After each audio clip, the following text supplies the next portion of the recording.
Ons vra die Here se seën. Vanoggend gaan Sean met ons kom praat. Gisteraand toe lees ek saam met my vrou daarso in Lukas waar die Here sê dat daar gaan vervolging wees. Sê dit gaan swaar wees. En eindig en hy sê maar geen haar sal van julle beval. Jacques sê van kyk hier so net 2 verse op sy. Hulle gaan doodgemaak word. Maar geen haar gaan val. Want dan kan ons 'n lyf vat.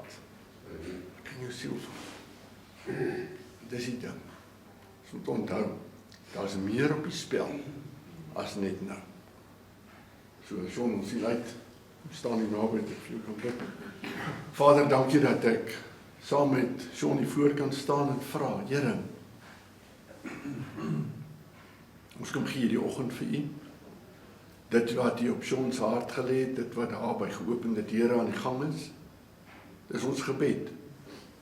Dat U dit sal seën, dat U die mense sal toerus van hier af en die wat daar plaaslik is, vir al hierdie dinge in Jesus naam. U oggend hierdie, in Jesus naam. Amen. Maar sit maar net jou selfoon af. Jy weet ons neem nou op en ons wil nou nie al die ouens laat inbel.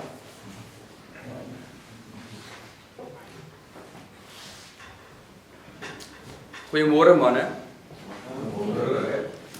Kan ek vra wie het 'n redelike goeie week gehad hierdie week? Sure. Ja, dis bly. Wie het 'n middelmatige week gehad? Bietjie op en af.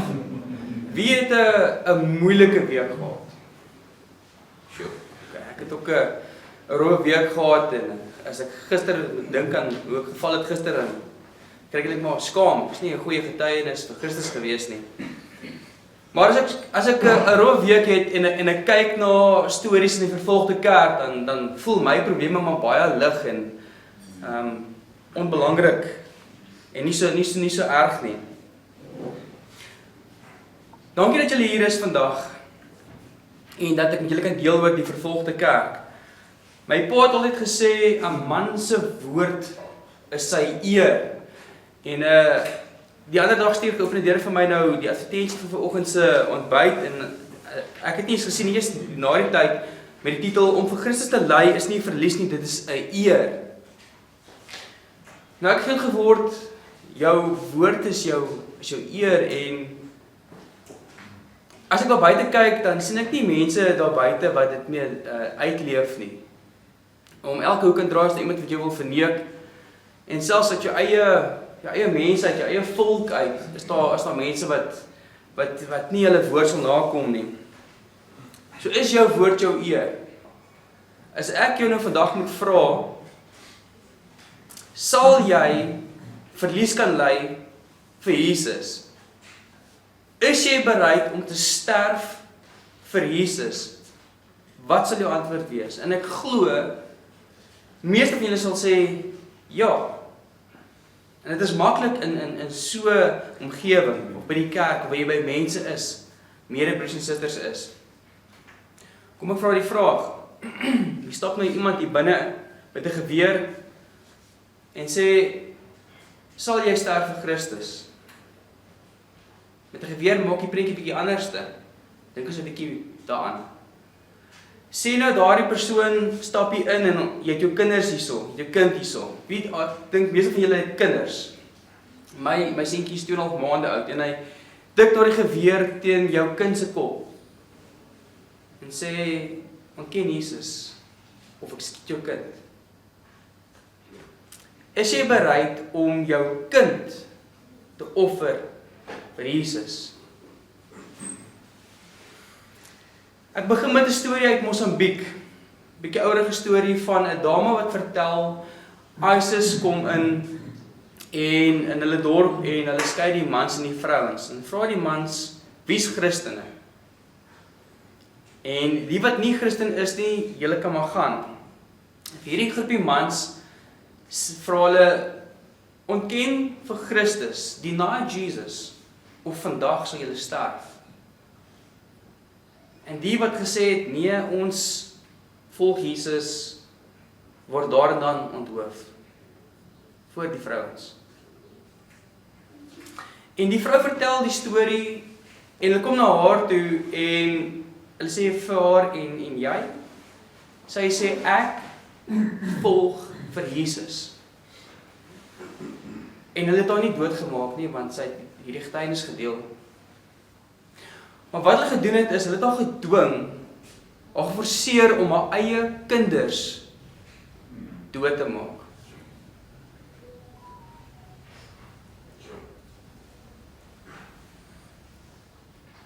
My broer wat hierdie storie vertel het, wou nie in detail ingaan nie oor hoe en wat nog daarna gebeur het nie, want dit is te erg om te vertel.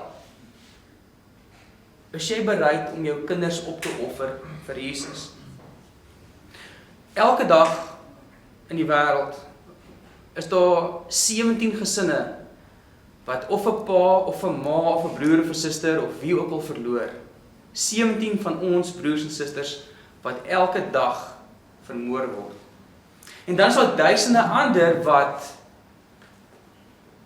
gevange geneem word, gemartel word, wat druk ervaar by die werk of in die gemeenskap.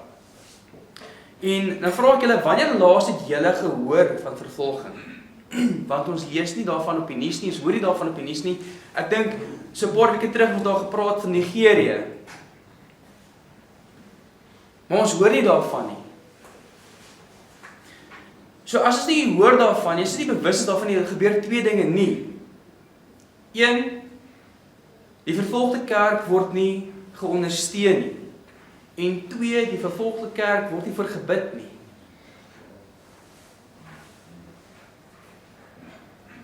Ek gaan praat so 2 jaar terug by 'n kerkie in Kreersdorp en ek praat van Nigerië. Daar's so min of meer 200 miljoen mense daar, baie mense en so plus minus 'n 50-50 split tussen moslim en Christen.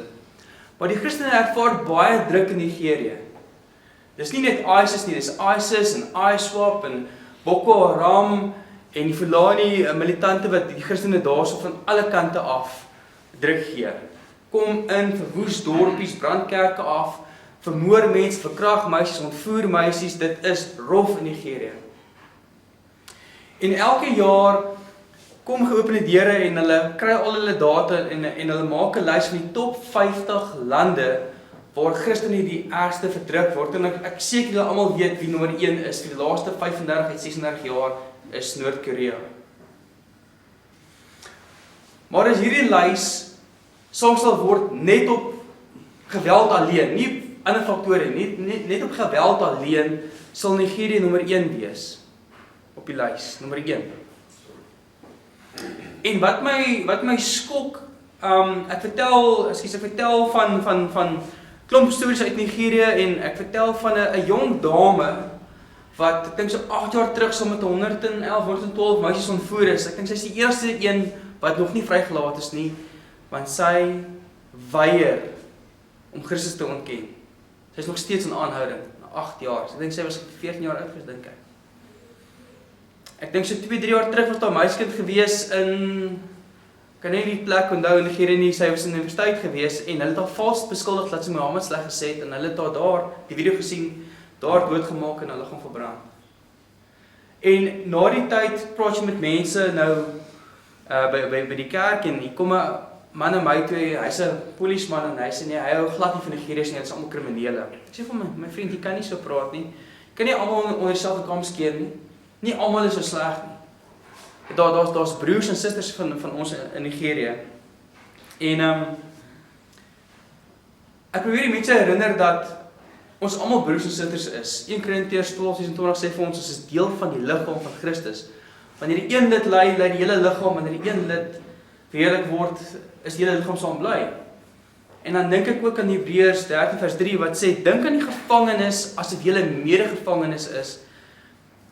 Die wat ly asof julle ook ly, asof julle ook mishandel word.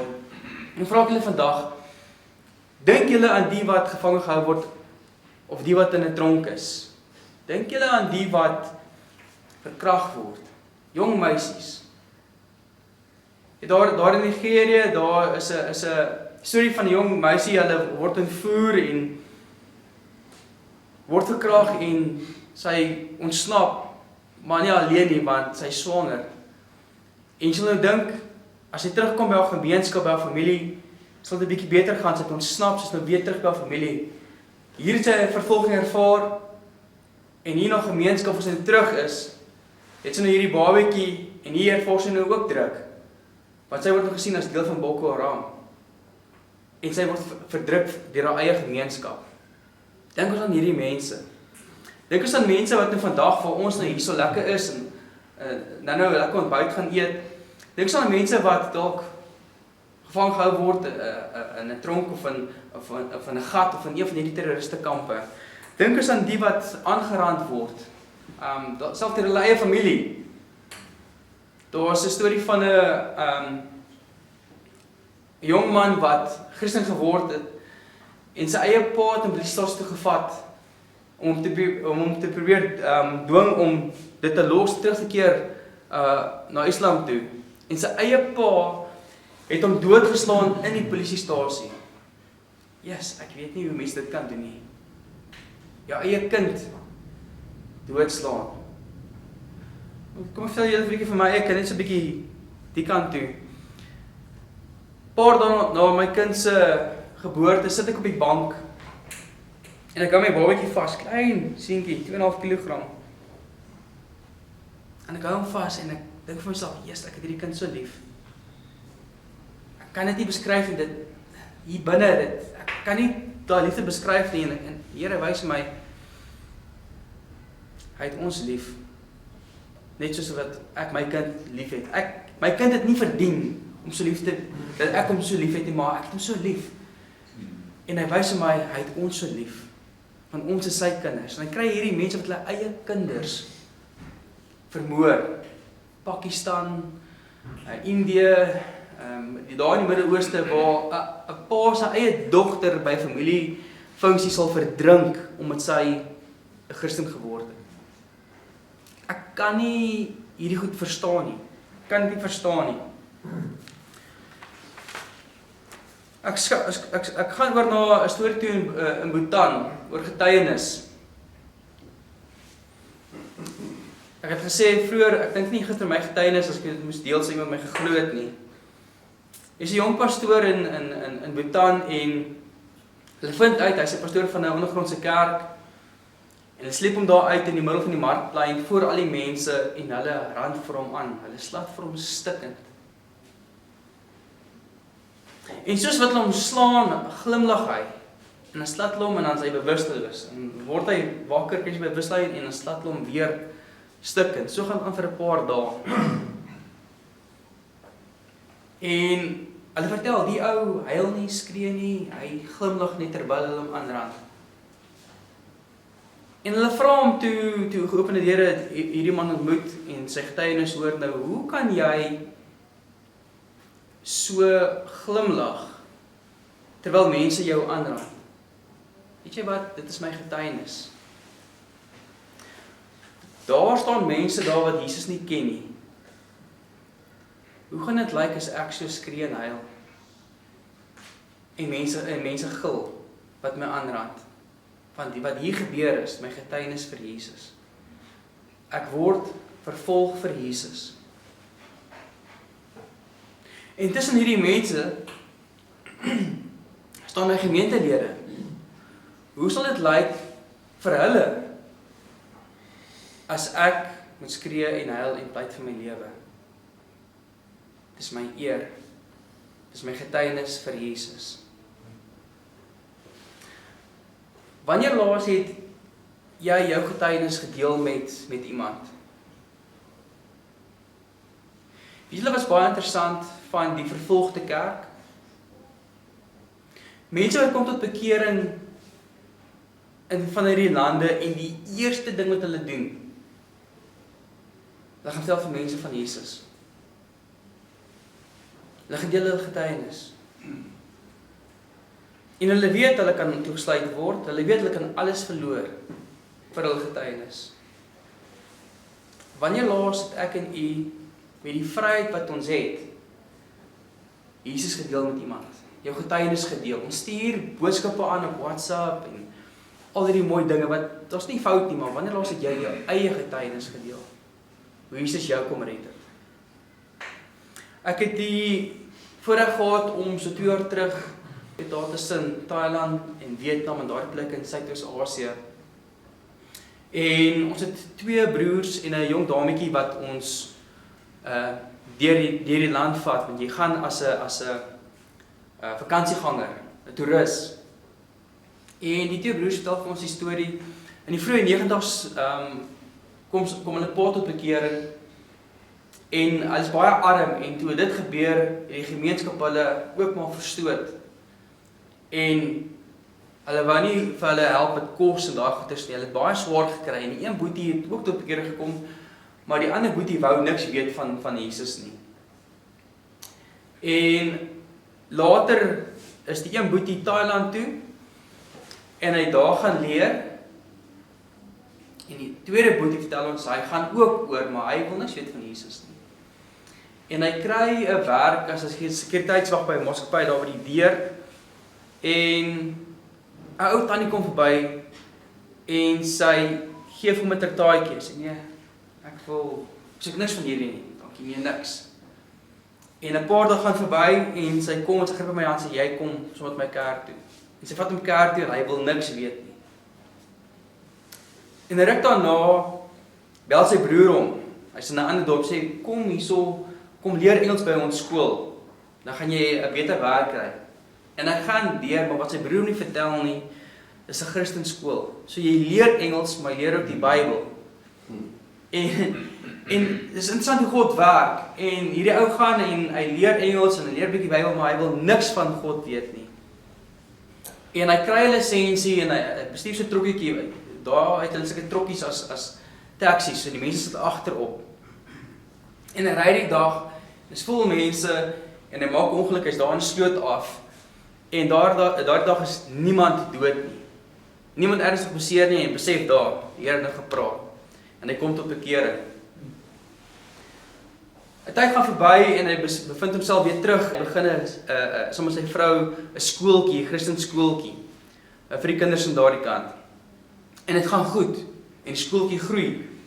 En die staat vind uit en sluit sy skooltjie in die 2de jaar, net toe meer kinders kom.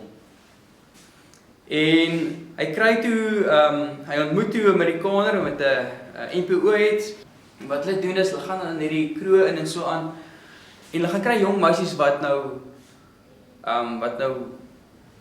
hulle nie moet wees nie, wat gebruik word. Hulle praat met die jong meisies en kry hulle in en help hulle. Sy kry hulle uit daai situasie uit en upskill hulle, as ek dit so kan noem, en leer hulle vaardighede en kry hulle uit daardie donker plekke uit. En dit gaan goed. En na 'n tydperk sien die staat nie, maar hierdie ou is die bestuurder van hierdie plek en hy sluit daai hele organisasie. En hy's terug huis toe.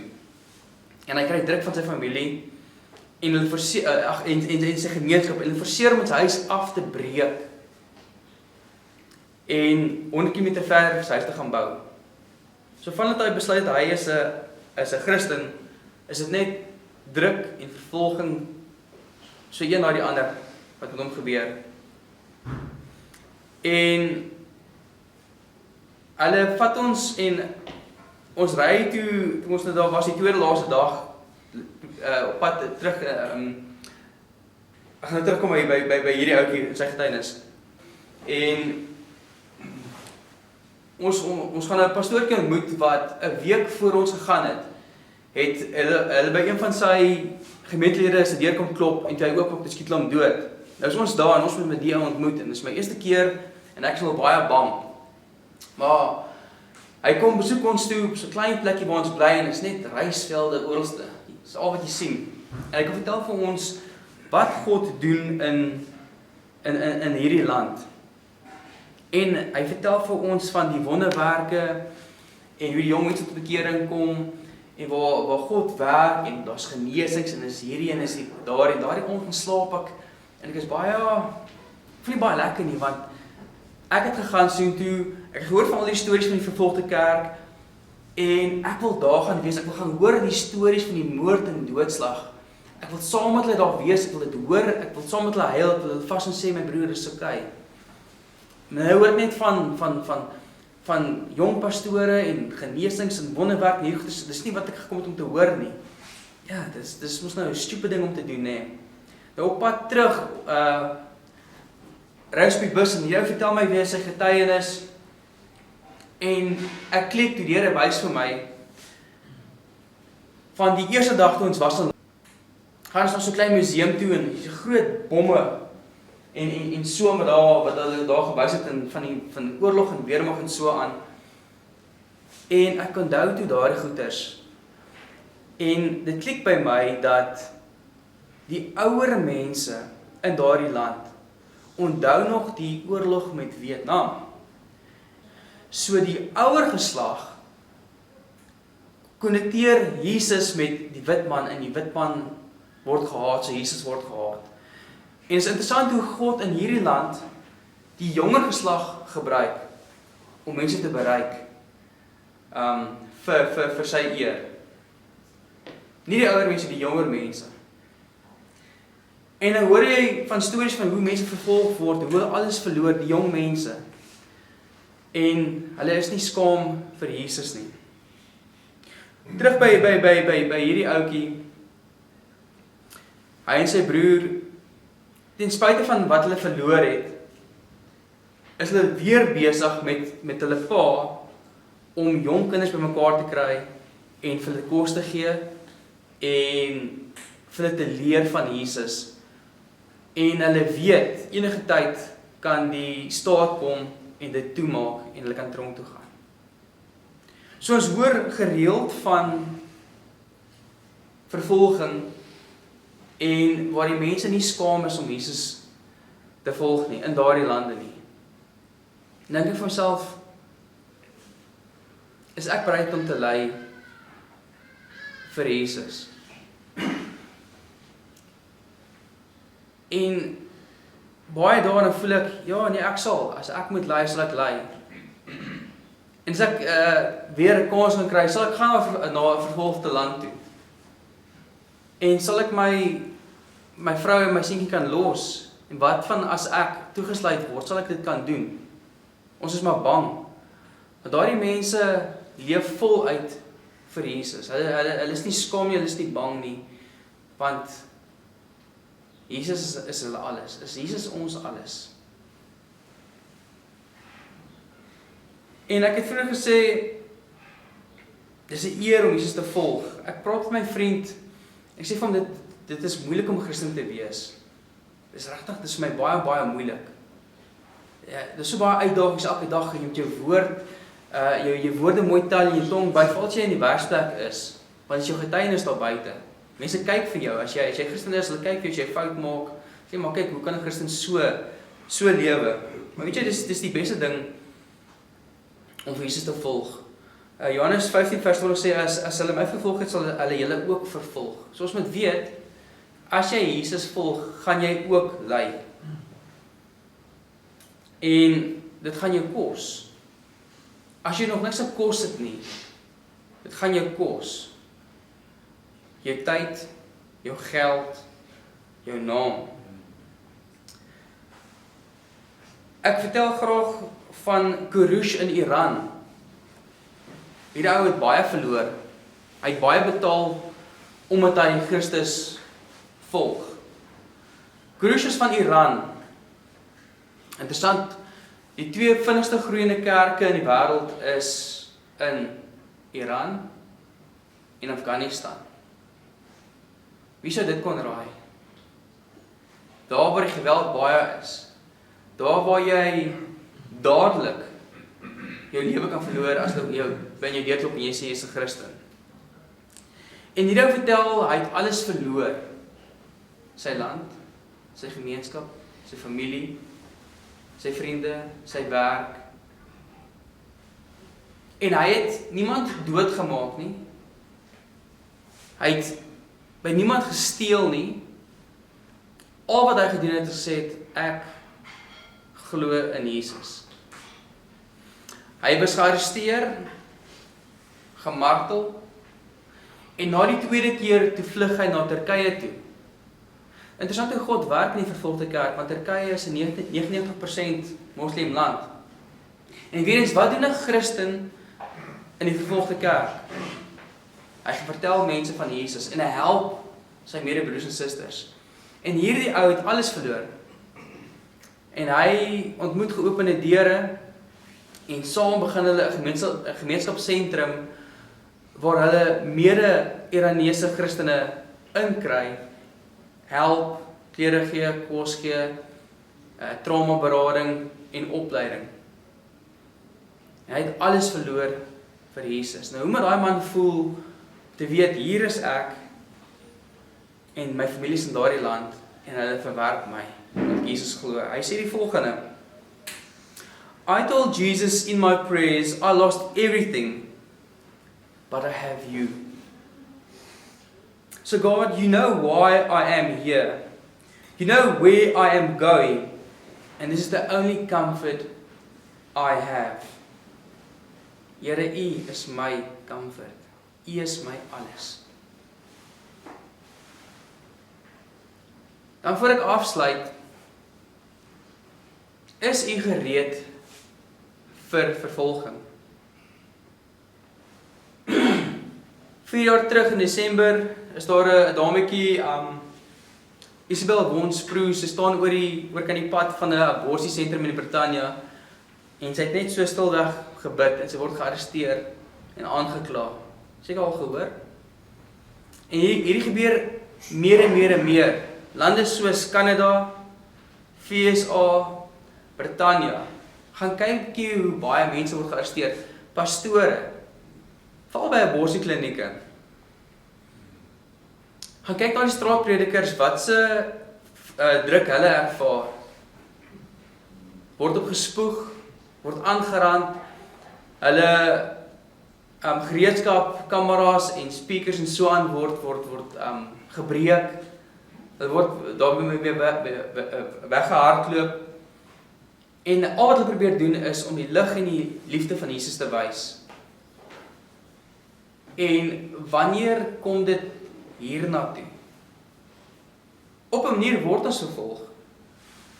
As jy dink aan die Bybel wat verwyder is van die parlement en uit ons skole uit.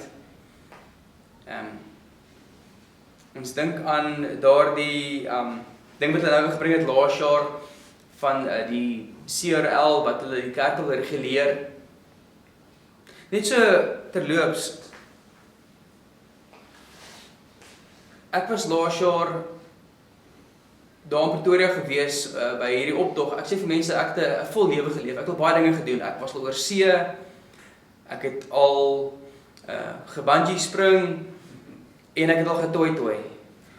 Saam met 8000 mede-Christene in Pretoria gaan ek laas jaar en ons stap van die reënplek af na die Unie gebou toe om te gaan sê nee, ons hou nie van hierdie wat julle wil doen nie, om die kerk te reguleer nie. Maar weet julle wat is hartseer? Ek is daar saam met ek sê dis Gideon se neef van Rooistraat. Wie ken vir Rooistraat?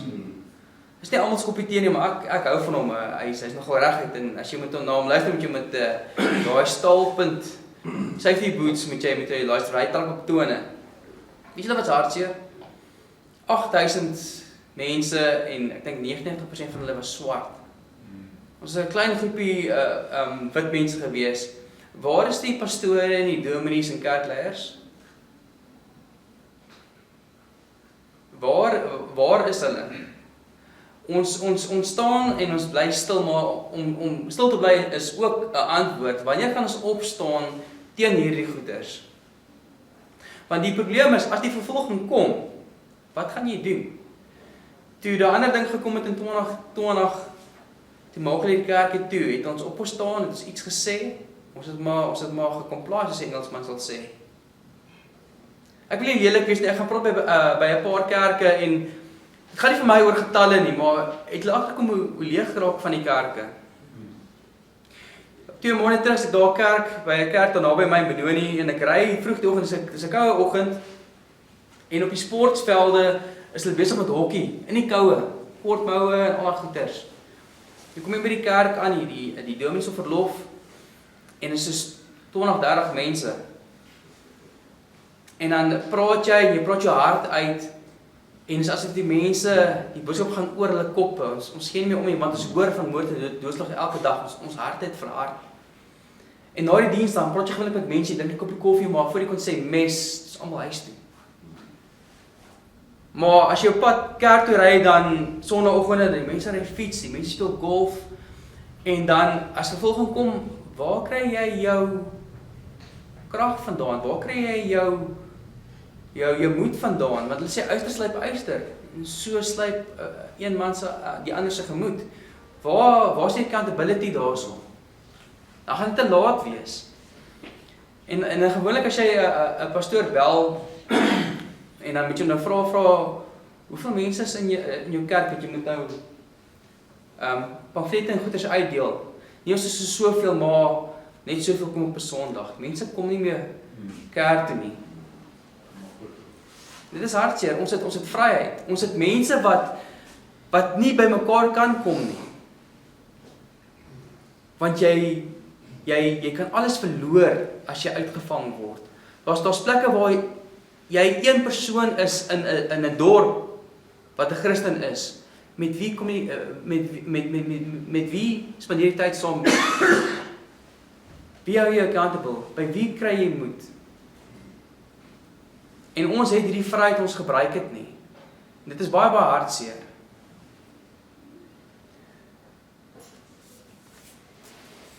So maak seker dat ons nie dit mis nie. En geopende deure kom in hierdie plekke en hulle hoor hierdie getuienis en hulle probeer help waar hulle kan. Hulle deel Bybels uit. En hulle probeer by mense uitkom om hulle kos te gee, want daar's plekke waar dit sleg gaan, waar as daar organisasies inkom nou by 'n dorp, ons nie kos en hulle gee hulle kos en jy's 'n Christen dan, so jammer, jy kan nie kry nie. Jy's 'n Christen, gaan weg. Daar's plekke oor see waar hulle vir Christene nie meer sorg gee, so jy kom met jou kindjie daar by 'n kliniek, sê jammer, gaan weg. Baie mense, kindjie word gesond, ander mense, paar dae daarna, dan sterf die kindjie, omdat jy 'n Christen is. So gebruik ons gemak, ons vryheid, om Christus te dien. Ek lees 1 Korintiërs 16 vers 13 wat sê, waak, staan in geloof, wees manlik, wees sterk. Ons is mans hier vandag, wees sterk, lei jou familie, en eer Jesus met jou lewe, want hy het sy lewe vir jou gegee, en hy het sy lewe vir my gegee. Wat kan jy doen vandag vir die vervolgde kerk? En nommer 1 wat hulle altyd vra is vir gebed. So wanneer ek gaan praat by kerke, dan gebruik ek altyd hierdie verhaal van ou Helen. Ek seker jy het al gehoor van Helen, dis op die radio, so my maand elke jaar by wat hulle praat as dit kom by Persecution Sunday. Van Eritrea 'n paar jaar terug waar hulle die dametjie toesluit waar sy op die trappie van haar kerk sing. En gooi aan 'n skipsvraghouer daar in Eritrea vir ek dink so 32 maande. Hulle sê in die somer daarso is asof jy in 'n oond is in die dag en in die aand asof jy in 'n vrieskas is. So dit is nie baie lekker nie. Jy kom net een keer 'n dag uit om vir hulle toe te gaan. En dit was altyd my ou jab gewees as ek vra vir gebed, want hierdie vrou het gesê vir haar medegevangenes, people are praying for us, I can feel it. En ek het hierdie altyd gebruik, en toe laas jaar, toe kry ek nou my opstopper as ek vra vir gebed. Daar's 'n oomie, hy is in 'n rolstoel, sy been moes hulle afsit, en sy vrou sendelinge in die noorde van Mosambiek. En na die diens praat sy met hom, en 'n ander oom kom en sê, baie dankie, en dat het goed gaan, en ek sal vir jou bid, en hy sê vir hom, asseblief doen, maar as jy nie doen nie, gaan ek dit weet. En ons lag, dis ons nou eintlik nou snaaks. En sê nee, dit is so. Want as julle vir ons sê, julle bid vir ons, dat ons gevra het, dan kan ons dit voel. En vroeër die jaar is my kindjie, hy was 2 keer binne 'n maand in die hospitaal, en ek kyk so uit, die venster uit, en ek het 'n vrede in my hart, en ek weet my God is met my, En ek weet, my gemeente bid vir ons. Ek kan dit voel. So gebed, asseblief, is baie, baie belangrik vir die vervolgde kerk. En ook bid vir ons land, dat ons Christene sal opstaan vir dit wat verkeerd is, en vir die vervolging wat kom. En dan is daar nog vele ander dinge wat 'n mens kan doen. Ek gaan nie te veel daaroor gaan nie. Jy kan 'n verteenwoordiger word, by kerk gaan praat, jy kan self saam gaan oor see. Hulle het 'n paar toere elke jaar, en gaan sien hoe lyk dit daar. En dan kan jy gee, maar ek wil nie praat oor gee nie, want dit is te maklik om geld te gee, want jy gee en jy vergeet en jy gaan aan.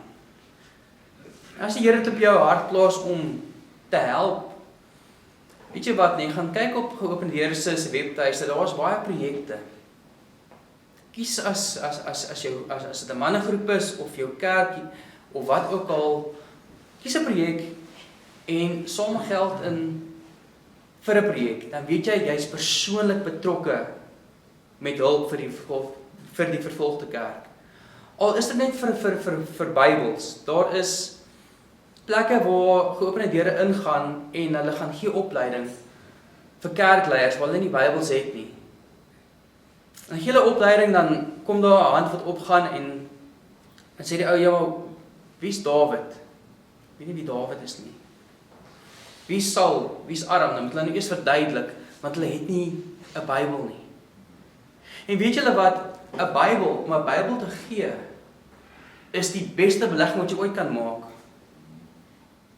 Jou return on investment, as ek so kan praat. Jy sal dit nooit by enige besigheid kry in die hele wye wêreld nie. Want jy kry 'n Bybel in die ondergrondse kerk in. Daai Bybel word gelees, daardie Bybel word geleen, daardie Bybel word afgeskryf, en een Bybel bereik 1000 mense, 10.000 mense, een Bybel. Hoeveel Bybels het ek en u nie vandag nie? Geopende Deure kom by 'n ondergrondse kerk in, baie nuut, het nie Bybels nie. Hulle het 2 Bybels, en vir wie gee daai 2 Bybels? Vir die kerkleier, want hy moet 'n Bybel hê. Dat jy nog een Bybel oor, vir wie gee daardie Bybel? En daardie kerkleier sê, moenie bekommer nie. Ons het 'n Bybel iewers te geleen en afgeskryf. En ons gemeentelede, om 'n Bybel, om jou naam op 'n waglys te kry vir 'n Bybel, moes jy die hele Psalm 119 leer. Dat jy kop uit ken. Nie om 'n Bybel te kry nie, om jou naam op 'n waglys te kry. So 'n Bybel is 'n groot belegging. Lees ek en u ons Bybels? Hoeveel Bybels het jy by die huis? Op jou foon? As ons nou iemand inkom en hulle vat ons Bybels en gooi daar buite en steek dit in die brand. Hoe gaan jy dit doen? Hoe gaan jy koop?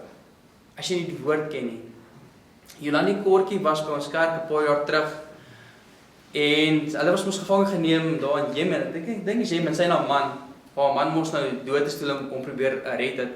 En sy vertel, die ding wat hulle haar die ergste getref het was, sy het nie haar Bybel goed geken nie. Sy kon nie verse onthou nie. So asseblief, dit is 'n groot hulp is Bybels. En dan vandag ook, as ek praat van Christene wat vervolg word, wat interessant is, 9 uit 10 Christene wat doodgemaak word, is nie in die Midde-Ooste nie. Dit vind plaas in Sub-Sahara Afrika, van Nigeria af ondertoe. 9 uit 10. En Geopende Deure het 'n projek waar hulle 1 miljoen handtekeninge wil hê, waar hulle wil dit gaan Verenigde Nasies toe vat en sê, luister asseblief, ons het hulp nodig. So as jy klaar is, asseblief, kom sit jou handtekening by, kom wees 'n stem vir die wat nie 'n stem het nie. Ons kort nog net so onder die 300.000, ons het nog so 'n maand of 2 oor voor ons hierdie projek klaar maak. So 'n 4 jaar projek. En dan asseblief moenie ophou bid nie. Om vir Christus te lei is nie 'n verlies nie, dis 'n eer. Hoekom? Want dis 'n eer vir Jesus. Hy het sy lewe vir ons gegee. Hy het kaal aan die kruis gehang, hy was geslaan, opgespoeg, sleg gesê, hy's God en Hy het vir ons kom doen. Wat 'n liefde is dit nie? Egiptiese pastoor het die volgende gesê: I refuse to live an ordinary life for Christ. Laaste gedagte van Christendom. Ek is op die lughawe in Laos. My kind is 2,5 maande oud. Ek wil huis toe gaan, ek mis my kind, ek mis my vrou. My hart is swaar en hier staan ek nou, hier moet ek hierdie mense groet wat ek 'n week saam was en tyd saam spandeer het en ek sal hulle nooit weer sien nie. Dis mense wat nie my taal praat nie, hulle lyk nie soos ek nie, hulle is heeltemal anderste, maar hier is iets wat ek geleer het.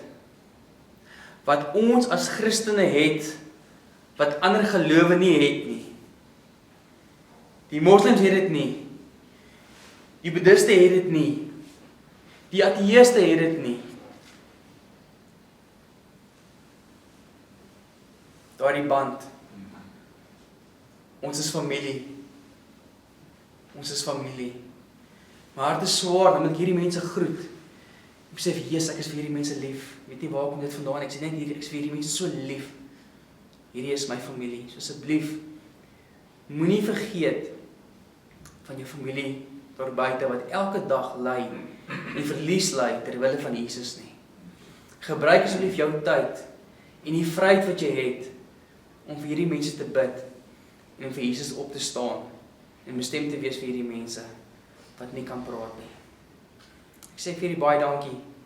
Seën vir u en 'n mooi dag verder.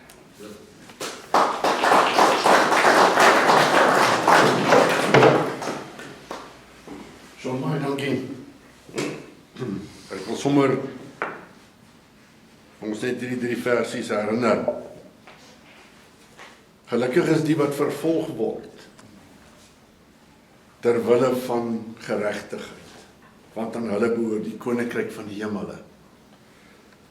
Gelukkig geseënd is julle wanneer die mense julle om my ontwil beledig en vervolg en vals beskuldig van alles wat sleg is. Wees bly en jubel omdat julle beloning groot is in die hemele. Hulle het immers die profete voor julle net so vervolg. Jesus self het dit gesê.